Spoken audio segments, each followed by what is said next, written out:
through the mystic eye, eminent personalities from various walks of life in conversation with Sadhguru. This week, one of India's most prominent image management experts, Dilipcherian, joins Sadhguru to discuss the origin of yoga and its significance. Mr. Cherian is the co-founder of Perfect Relations, South Asia's largest image management and public affairs consultancy group. He began his career as the economic consultant to the Bureau of Industrial Cost and Prices, Ministry of Industry. Later, he became the editor of Business India, one of India's leading business magazines. Watch as Mr. Cherian and Sadhguru speak about human evolution, the difference between religion and spirituality, and yoga's significance to the 21st century human being. In some senses, the tragedy that has just happened in Uttarakhand, natural tragedies of this kind make one think about, one, why do they happen? Two, is it part of a much greater divine mystery? And to what extent is human degradation responsible for natural calamities? Human being is not the center of this universe. He can rise to a state where he can imbibe the universe. He can contain the universe within himself in terms of his experience. Such a possibility is there for one who explores. But the making of the universe, the making of the solar system, and even the planet is not human-centric. That is, every other life on the planet and everywhere else, every other form of life, not necessarily physical, all of them have a role to play. What is being construed as calamity is not really a calamity. A cloudburst is not a calamity. A mega wave in the ocean which you call a tsunami is not a calamity. An earthquake is not a calamity.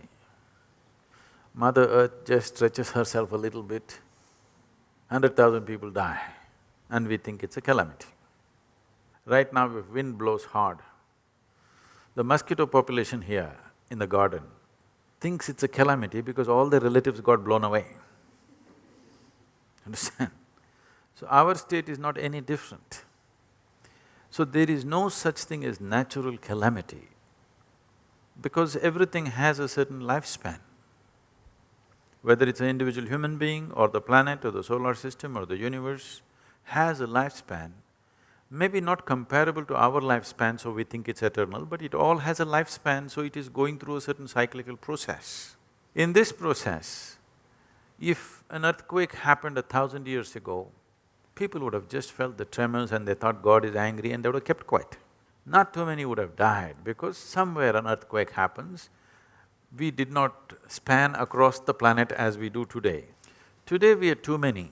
We're nice, but we're too many Because we're too many, if one wave comes, 25,000 people will die, one cloud bursts, close to 20,000 people die. It is just, we are a calamity, we are in the way of everything without understanding anything.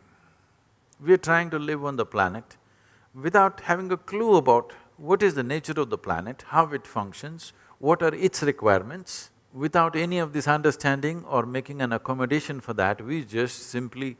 we're too overjoyed with our own ability to do a few petty things. We're too enamored with our own petty intellect. I think this is an evolutionary problem. The religions of the book, the religions which have come thereafter, have in many senses, either deliberately or because of design by the people who designed them, lost that fundamental tenet of the belief in the self, because all the religions of the book go away from the more earlier forms of animism, the understanding of rocks, of stone, of mystic places. All those have in some senses been lost.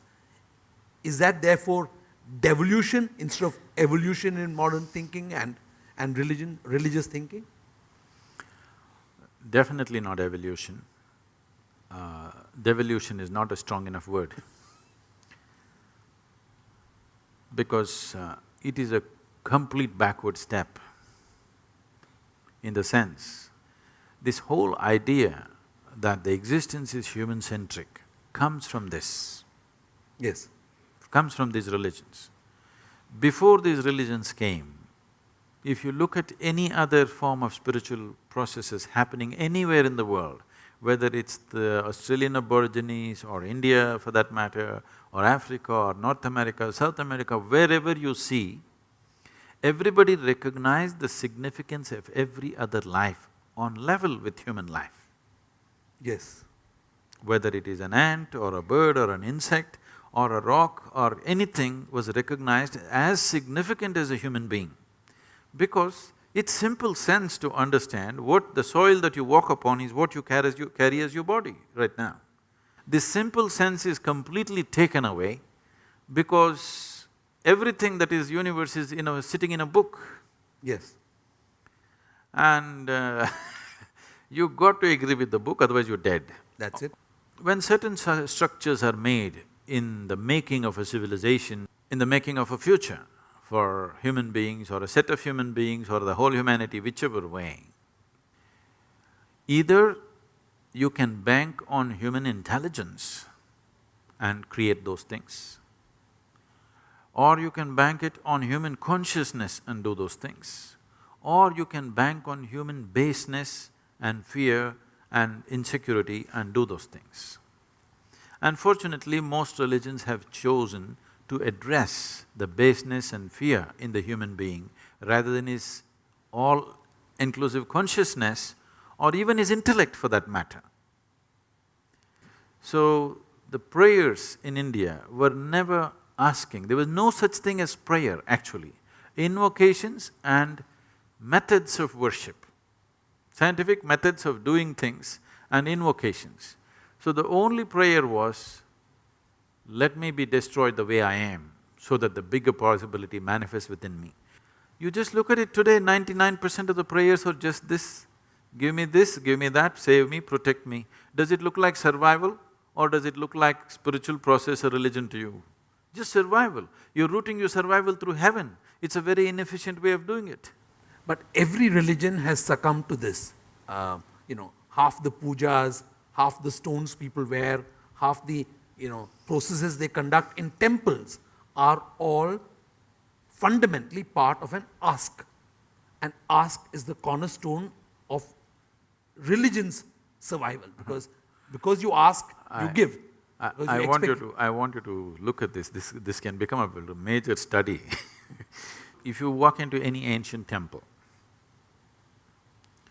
you will see none of the processes are about asking.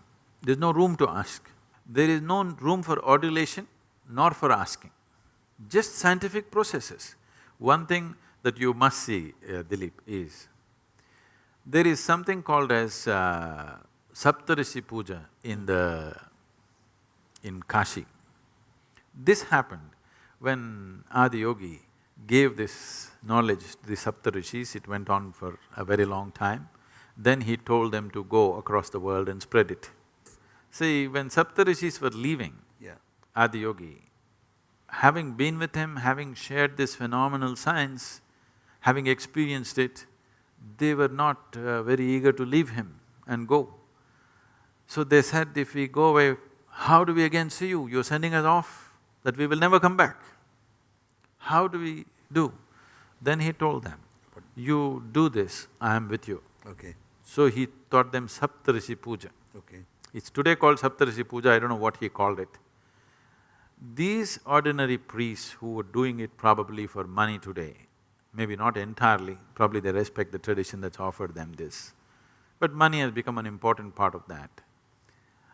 They are just doing the procedure in a certain way. You will be amazed, the stacks and stacks of energy that they build up there. See, we can do this in a different way. If the necessary protected atmosphere is there, I'll build it up in a certain way. In our programs, in things, we do things like this. But these are not people who have any internal capacity. They're just doing a process, outside process, which is so absolutely amazing that though the individual performing it, this is pure technology. You don't know one thing about your cell phone, but you know how to use it, you can speak to America. It's just like that. These guys themselves know nothing, but they're just sticking to the procedure and it's working miraculously. Miraculously means I was just flabbergasted, I couldn't believe. I always have a certain disdain for temple priests and the way things are conducted. I suddenly bow down to them, I say, okay, this is great. If you kept it for 15,000 years without distorting it, we have to, Bow down to it, yes. bow down to you, whoever you may be right now. What yoga means, which is the whole concept of unity.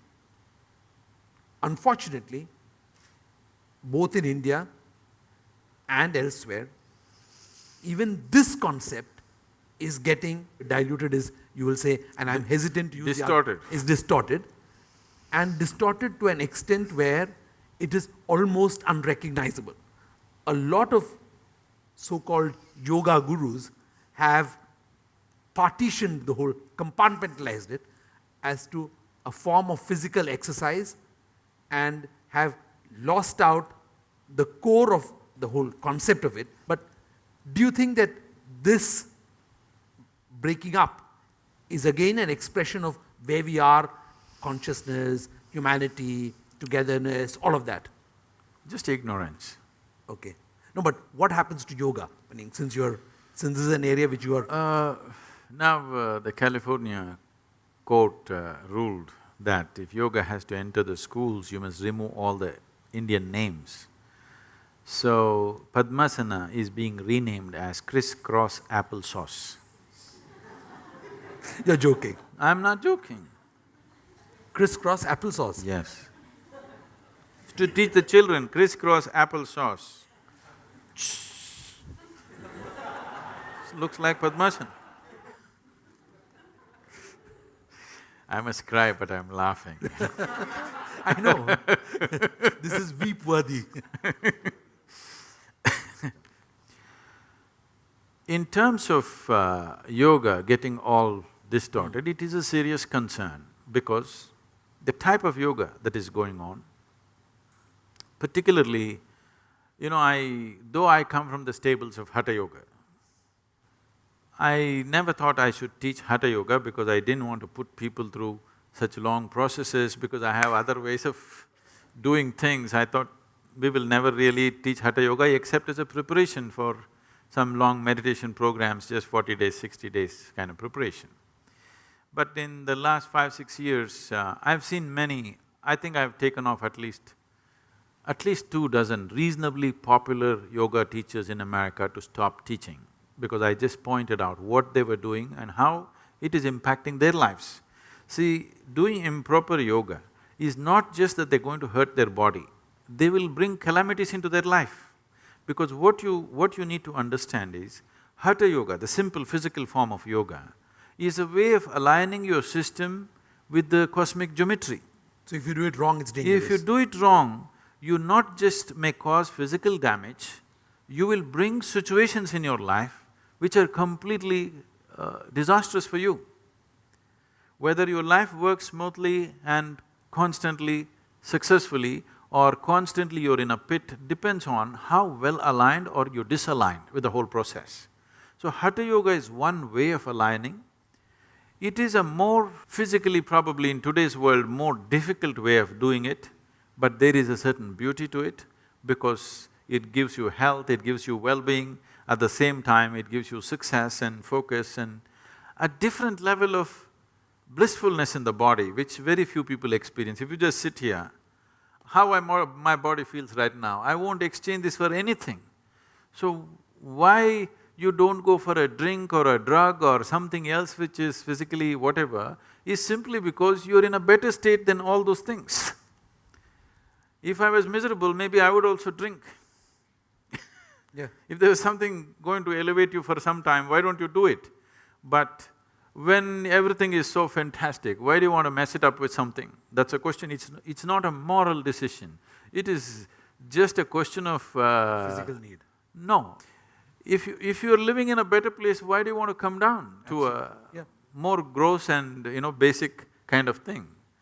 So when you're able to manage your own chemistry the way you want it, why would you want to throw chemicals into the system? It's as simple as that. So when I saw these yogic systems which are growing and becoming popular in America, I wouldn't like to name people and whatever, because for many reasons. For example, these days it's become a fad for people to do yoga in 42 degrees centigrade temperature. The classical yoga always prescribes, if you do any yogic process, you must either do it before 8:30 or 9 in the morning or after 4:30 in the evening, because you must do it in the cooler hours. When you do any yogic practice, particularly Hatha Yoga, you will develop an enormous amount of Ushna. Ushna is not to be understood as temperature alone. It causes temperature, but it is not temperature by itself. The whole Ayurvedic system functions on Ushna, Shita Yes, and Pitta. absolutely. So Ushna is one aspect, because the yogi always wants to keep his Ushna slightly above the normal. He wants to be hot, because for various reasons, if your body… Because the yogi's main concern is his perception, that he wants his perception to be unhindered. So anything that comes in its way, he wants it to be burnt out in the system. He doesn't want any excess mucus in the system, he does not want any excess fluids in the system, he wants to keep it slightly hotter than what is normal. So when you practice Hatha Yoga, the whole system is created to generate that Ushna. So always you must do it in the cooler hours, otherwise it'll go and cause cellular damage. So now they're doing yoga at 42 degrees centigrade. When I saw this is insanity. If you allow these things to happen for a period of time, one day medical research will come and show you how doing yoga destroys your system. It's not far away. Already some articles in New York Times have come and they've been circulated Yes, all yes, over, yes, how yoga is damaging to the system. If you allow this kind of yoga to flourish, that will be the conclusion in another 5 to 10 years, and immediately everybody will drop it. Right now it's rising without any papacy anywhere, simply by its sheer efficacy, it's just rising all over the world. You will kill that. So that's the reason I decided we must train Hatha Yoga teachers in classical Hatha Yoga. 21 weeks, a dedicated, focused time. They've never been through any training in their life like this. They think being a yoga teacher means dressing up in a certain way and, using a few Indian words. This makes them into… And producing a video. Yeah. So now we're really putting them through works, 21 weeks. And this will produce definitely more stable teachers who will take yoga in its right format, so that tomorrow if somebody is doing yoga, any kind of scientific study you conduct on them should be an absolute thumbs up, for sure, on all levels, physically, psychologically, emotionally, and in ways that they don't understand.